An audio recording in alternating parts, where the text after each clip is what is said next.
मध्य प्रदेश परीक्षा धाम एमपीजीके में अब हमें बात करनी है उत्तरकालीन प्रमुख गौड़ शासक जो हैं उनकी। तो उत्तरकालीन प्रमुख गौड़ शासक में जो पहला नाम है वो किसका है?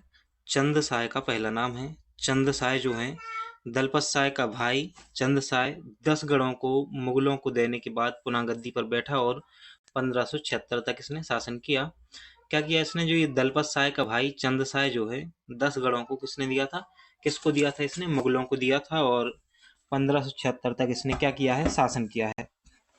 उसके बाद एक महत्वपूर्ण नाम आता है मधुकर साय। कौन सा? मधुकर साय। दूसरा जो नाम है मधुकर साय का, ये उत्तरकालीन प्रमुख गौड़ शासक हैं। तो गौड़ शासक ये भी है ना, मधुकर साय। चंद साय की मृत्यु के बाद उसका जो पुत्र था मधुकर साय वो गद्दी पर बैठा और मुगलों के प्रति आभार प्रकट करने के लिए मुगल दरबार में पहुंचने वाला पहला गौड़ शासक था। तो ये पूछा जा सकता है कि वह कौन सा शासक है, पहला गौड़ शासक है जिस जो मुगलों के दरबार में पहुंचा था। तो मधुकर साय, जिसका शासनकाल 1576 से 1586 रहा है। इसने बघेलखंड के कुछ क्षेत्रों पर अपना अधिकार कर लिया और बघेल शासकों के साथ इसके संघर्ष शुरू हो गए, जिन्हें गौड़ बघेली संघर्ष कहा जाता है। मधुकर साय ने अपने भाई की हत्या कर दी थी, जिसका जिसका उसे बाद में पछतावा हुआ और उसने खुद को पीपल की एक खोखले पेड़ में बंद होकर उसमें आग लगा दी और अपने प्राण का त्याग कर प्रायश्चित किया था। तो पहले हमने उत्तरकालीन प्रमुख गौड़ शासकों में चंद साय का नाम देखा, फिर मधुकर साय को देखा। मधुकर साय चंद साय का पुत्र था और 1576 से 1586 तक जो है इसका शासनकाल रहा है। इसके समय ही गौड़ बघेली संघर्ष हुए और मधुकर साय ने अपने भाई की हत्या कर दी, जिसका उसे पछतावा और उसने प्राण त्याग कर दिए। अगला शासक है प्रेम साय। मधुकर साय की मृत्यु के पश्चात प्रेम साय जो है वो गढ़ा का शासक बना। प्रेम साय के दरबार में विष्णु दीक्षित एवं गंगाधर वाजपेयी जैसे विद्वान मौजूद थे। बुंदेला शासक जुझार सिंह बुंदेला ने चौरागढ़ पर आक्रमण कर प्रेम साय की हत्या कर दी और फिर 1635 से 1671 तक के लिए जो शासक बना वो नाम है हृदय साय। प्रेम साय की मृत्यु के पश्चात हृदय साय राज सिंहासन पर बैठा और इसने रामनगर को राजधानी बनाया। तो पूछा जा सकता है कि वह कौन सा गौड़ शासक है जिसने रामनगर को अपनी राजधानी बनाया था? तो हृदय साय ने रामनगर को अपनी राजधानी बनाया था। हृदय साय के दरबार में विष्णु दीक्षित, कमलादत्त ठाकुर और बैजनाथ दीक्षित जो हैं दरबारी थे। हृदय साय स्वयं संगीतकार था। उसने हृदय कौतुक और हृदय प्रकाश की रचना की है। हृदय साय के दो पुत्र छत्र साय और हरिसेन थे। हृदय साय का स्थापत्य में योगदान की बात करें तो मंडला के निकट हृदय नगर की स्थापना की। मंडला में आयताकार पद्धति से मोती महल का निर्माण कराया और हृदय साय ने मंडला में बघेलिन महल का भी निर्माण कराया है, पत्नी चिमनी रानी की याद में। किसका? बघेलिन महल का। साथ ही राय भगत की कोठी का निर्माण भी कराया है। तो आपको याद रखना है, मंडला के निकट हृदय नगर की स्थापना की, मंडला में आयताकार पद्धति से मोती महल का निर्माण कराया, बघेलिन महल का निर्माण कराया और राय भगत की कोठी का निर्माण कराया है हृदय साय ने। विशेष क्या है इनके संबंध में? तो हाल ही में मध्य प्रदेश सरकार ने मंडला मेडिकल कॉलेज का नाम बदलकर हृदय साय मेडिकल कॉलेज कर दिया है। तो सबसे पहले हमने चंद्र साय को देखा, फिर हमने मधुकर साय को देखा, फिर हम प्रेम साय के बारे में हमने जाना। बुंदेला शासक जुझार सिंह ने आक्रमण किया और प्रेम साय की हत्या कर दी। फिर हृदय साय गद्दी पर बैठा 1635 से 1671 के लिए।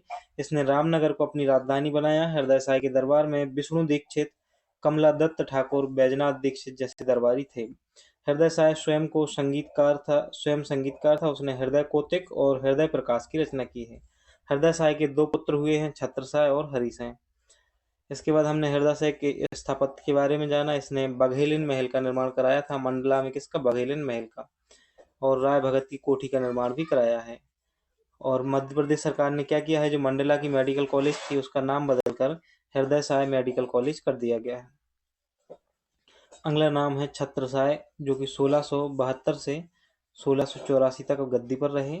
हृदय साय की मृत्यु के पश्चात उसके पुत्र छत्र साय 13 वर्ष तक शासन किया और उसके शासनकाल में औरंगजेब का दक्षिण अभियान प्रारंभ हुआ था। छत्र साय के शासनकाल में उसके उत्तराधिकारी क्रमशः केसरी साय, हरिसेन और पहाड़ सेन हुए हैं। तो ये किसके उत्तराधिकारी थे? तो ये थे जो छत्र साय थे उनके उत्तराधिकारी। नरेंद्र साय का नाम इसलिए याद रखना है क्योंकि बुंदेलिया शासक छत्रसाल ने के आक्रमण के भय से नरेंद्र साय ने राजधानी रामनगर की जगह मंडला को बनाया। तभी से इस राज्य को गढ़मंडला कहा जाने लगा। नरेंद्र साय की सरकारी मुद्रा पर महाकाली का नाम अंकित था। नरेंद्र साय ने अपनी बहनों मानकुबरी और दानकुबरी का विवाह देवगढ़ के शासक बख्त बुलंद और रतनपुर के राजा राजसिंह के साथ किया था। तो ये याद रखना है कि छत्रसाल ने आक्रमण किया। इनके आक्रमण के डर से नरेंद्र साय ने अपनी राजधानी बदली थी, रामनगर से कौन सी गढ़मंडला कर ली थी। महाराज साय की बात करें तो ये नरेंद्र साय के पुत्र थे। महाराज साय 1731 से 1741 10 वर्ष का शासन है और मराठा शासक बालाजी बाजीराव में 1741 में मंडला पर आक्रमण कर उसे जीत लिया। मराठों से पराजय ही बाद में महाराज साय की मृत्यु का कारण बनी। अगले शासक हैं शिवराज साय। महाराज साय की मृत्यु के बाद पेशवाओं ने शिवराज साय को मंडला की गद्दी पर बैठाया और 4 लाख रुपए की सालाना चौथ निर्धारित की। निजाम साय की बात करें तो 1749 में शिवराज का भाई निजाम साय ने अपने हाथों में सत्ता ली। निजाम साय के समय लक्ष्मी प्रसाद दीक्षित प्रसिद्ध कवि थे जिन्होंने गजेंद्र मोक्ष काव्य की रचना की है और मंडला में राज राजेश्वरी भवन का निर्माण भी निजाम साय ने करवाया है। तो पूछा जा सकता है कि मंडला के राज राजेश्वरी भवन का निर्माण किसने कराया है, तो ये कराया है निजाम साय ने।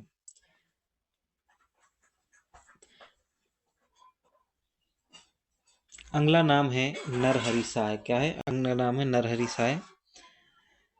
निजाम साय की मृत्यु के बाद उसका भतीजा जो है वो नरहरि साय गद्दी पर बैठा। नरहरि साय ने तेजगढ़ में मराठों से युद्ध किया लेकिन इसे पराजय प्राप्त हुई और गढ़मंडला पर मराठों का नियंत्रण हो गया। सुमेर साय 2 वर्ष के लिए।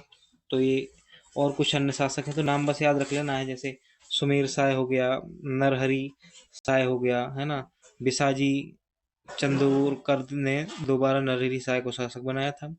शंकर साय इनके बारे में याद रखना है, लेकिन 1818 से 1857 तक इनका शासन रहा है। सुमेर साय का पुत्र था शंकर साय। उत्तरकालीन गौड़ शासकों में ना ये राजगद्दी पर बैठे। शंकर साय ने 1857 के स्वतंत्रता संग्राम में अंग्रेजों के खिलाफ विद्रोह किया है और सितंबर 1857 में कैप्टन क्लार्क ने शंकर साय और उनके पुत्र रघुनाथ साय को बंदी बनाकर दोनों को तोपों से उड़वा दिया था। तो कैप्टन क्लार्क ने क्या किया था, शंकर साय और उनका पुत्र था जो रघुनाथ साय, उनको बंदी बनाकर तोपों से उड़वा दिया था। इनके सम्मान में मध्य प्रदेश सरकार ने 2022 में छिंदवाड़ा विश्वविद्यालय का नाम बदलकर शंकर साय विश्वविद्यालय कर दिया गया है।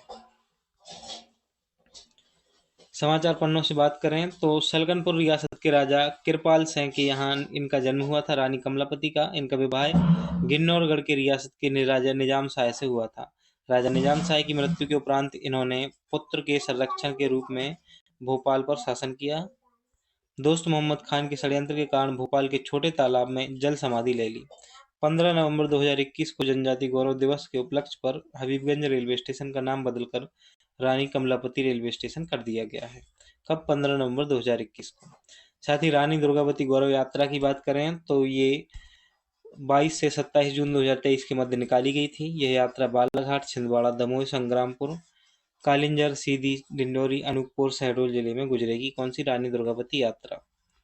कुछ महत्वपूर्ण शासक साम्राज्य में स्थापित स्थापत्य की बात करें तो चौरागढ़ का जो किला है, चौरागढ़ किला, इसका निर्माण संग्राम साय ने कराया था। चौरागढ़ के किला का कहाँ पर है? नरसिंहपुर में है। सिंगौरगढ़ का जो किला है, सिंगौरगढ़ का किला ये दमोह जिले में है और इसका निर्माण भी संग्राम साय ने कराया है। तो चौरागढ़ का किला, सिंगौरगढ़ का किला और बाजना मठ, इन तीनों का निर्माण ही संग्राम साय ने कराया है। बाजना मठ जो है कहाँ पर है? जबलपुर में है। तो आपको ऐसे याद रखना है कि चौरागढ़ किला नरसिंहपुर संग्राम साय, सिंगौरगढ़ किला दमोह और बाजना मठ जो है जबलपुर में। कहाँ पर है? बाजना मठ जो है जबलपुर में है। पचमठा मंदिर जो है इसका निर्माण जो है आधार सैन ने कराया था। किन्होंने कराया था इसका निर्माण? आधार सैन ने कराया था। कहाँ है? गढ़ा जबलपुर में है पचमठा मंदिर। मोती महल का निर्माण रामनगर मंडला में जो मोती महल है उसका निर्माण हृदय साय ने कराया। और बघेलन महल याद रखना है आपको, बघेलन महल का निर्माण भी हृदय साय ने रामनगर मंडला में करवाया था। राज राजेश्वरी का जो मंदिर है बहुत ही ज्यादा महत्वपूर्ण, निजाम साय ने इसका निर्माण कराया था। अब हम देखेंगे गौड़ राज्य से संबंधित साहित्य एवं उनसे रचना। यहाँ से क्वेश्चन देखने को मिल सकता है। तो जो संग्राम साय हैं उन्होंने रत्नमाला का जो है रचना की है। पहले तो हम आपको बता दें कि जितनी भी सीरीज अभी चल रही है ना, कोई भी अधूरी नहीं छूटेगी, उसकी टेंशन आपको नहीं लेनी है। जैसे शिवानी ने कमेंट किया था कि सर ऐसा ना हो कि रह जाए, अधूरी छूट जाए, तो ऐसा बिल्कुल नहीं होगा बेटा, है ना। जितनी भी सीरीज हमारे द्वारा चलाई जा रही हैं वो तो कंप्लीट होंगी ही होंगी। साथ ही इसके अलावा राष्ट्रीय करंट अफेयर्स और अंतर्राष्ट्रीय करंट अफेयर्स भी आपको कराया जाएगा, तो उसकी चिंता नहीं करनी है। हाँ, थोड़ा सा कभी कभार हो जाती है देर, आपको बोलना आसान होता है कि जल्दी जल्दी वीडियो लाइए, लेकिन मेरे लिए इतनी आसान नहीं है चीज़ें सब कुछ, तो और भी चीज़ों का ध्यान रखना होता है। क्लास के अलावा भी और काम है, और साथ ही ऑफलाइन कोचिंग का भी काम रहता है, तो इन सब चीज़ों में थोड़ी सी प्रॉब्लम हो जाती है। संग्राम साय जो है उनकी रचना आपको याद रखनी है, रस रत्न माला। दामोदर ठाकुर की रचना दिव्य निर्णय। महेश ठाकुर की रचना जो है आलोक दर्पण। तिथि तत्व चिंतामणि। पद्मनाथ भट्टाचार्य की रचना है दुर्गावती प्रकाश और वीर चंपू। भानुदत्त की रचना है रसमंजरी। लक्ष्मी प्रसाद दीक्षित की जो रचना है गजेंद्र मोक्ष। कौन सी है? गजेंद्र मोक्ष। रूपनाथ झा की जो रचना है गणेश नृप वर्णनम, बहुत ही महत्वपूर्ण है ये। गणेश नृप वर्णनम जो है रूपनाथ झा की रचना है। और वीर वाजपेयी की रचना है प्रेम दीपिका। कौन सी है? प्रेम दीपिका। इतनी रचनाएं याद रखनी है। अब हम बात करेंगे देवगढ़ का गौड़ राज्य की बात करेंगे, देवगढ़ से संबंधित चीज़ों को समझेंगे। देखो, तो पहले पृष्ठभूमि को समझेंगे, शासित क्षेत्र समझेंगे और प्रमुख शासकों के बारे में देखेंगे। देवगढ़ का जो गौड़ राज्य है ये 1580 से 1743 1580 से 1743 तक का समय जो है वो आपको याद रखना है। गढ़मंडला के कमजोर हो जाने के बाद देवगढ़ में धुरवा गौड़ राज्य का उदय हुआ। तो गढ़मंडला जैसे ही कमजोर हुआ ना, तो फिर देवगढ़ में धुरवा गौड़ राज्य का उदय हुआ, और यहाँ पहले गौली, ग्वाल, अहीर राज लोगों का राज्य हुआ करता था। धनसूर और नर रनसूर ग्वाल राजाओं की हत्या कर राजा जाटवा ने देवगढ़ राज्य की पुनर्स्थापना की। तो किसने की थी? राजा जो जाटवा थे, इन्होंने देवगढ़ राज्य की स्थापना की थी। शासित क्षेत्र में शामिल है देवगढ़ का गौड़ साम्राज्य का विस्तार पूर्व में बैनगंगा नदी एवं पश्चिम में वर्धा नदी व उत्तर में छपारा, सिवनी और दक्षिण में चांदा महाराष्ट्र तक फैला हुआ था ये साम्राज्य। वर्तमान के प्रमुख क्षेत्रों में छिंदवाड़ा, सिवनी, बालाघाट, नागपुर, वर्धा क्षेत्र इसमें शामिल है। एक एक करके प्रमुख शासकों को समझेंगे। तो 1580 से 1743 तक का समय इनका याद रखना है। राजा जाटवा के लिए याद रखना है कि पहली बात तो इन्होंने ही साम्राज्य की स्थापना की थी। देवगढ़ के किले का निर्माण का श्रेय जो है वो इन्हीं को जाता है। राजा जाटवा को देवगढ़ के किले का निर्माण का श्रेय जाता है। राजा जाटवा गढ़मंडला के शासक प्रेम साय के समकालीन थे। तो ये गढ़मंडला के शासक थे जो प्रेम साय, उनके समकालीन हुआ करते थे राजा जाटवा। देवगढ़ किले का निर्माण कराया है, ये याद रखना है। कोकसाय प्रथम जो है, जाटवा की मृत्यु के बाद पुत्र कोकसाय गद्दी पर बैठा। इसे नशे में चूर होने के कारण कुछ समय के लिए नागपुर का किला मुगलों के अधीन भी रहा है। केसरी साय और जाटवा द्वितीय की बात करें तो कोकसाय के पुत्र केसरी साय देवगढ़ राज्य का उत्तराधिकारी बना। फिर कौन बना? केसरी साय जो है देवगढ़ राज्य का उत्तराधिकारी बना।